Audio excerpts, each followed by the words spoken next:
আলহামদুলিল্লাহ আজকে হলো 15 দিন 16 দিন 16 দিনের বাচ্চা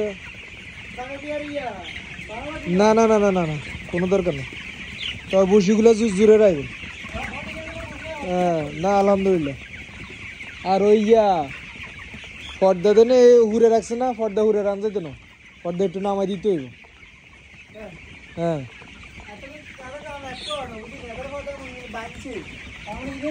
পর্দা নিচে তুন বাঁধে না পর্দা নিচে তুন উঠে না পর্দা মূলত উর্ফিতুন নিচের দিকে নামায় শীতকালে হলেও উর্ফিতুন নিচের দিকে নামাইতে হবে এইভাবে হইতো না আপনার পর্দা চৌথ সাইডে অন্তত উপর থেকে এক হাত নিচে নামাই দিতে হবে এক হাত না হইলে অন্তত মুন্ডু মার তাহলে গ্যাস হইতো না আর বসি সহজে ভিজতো না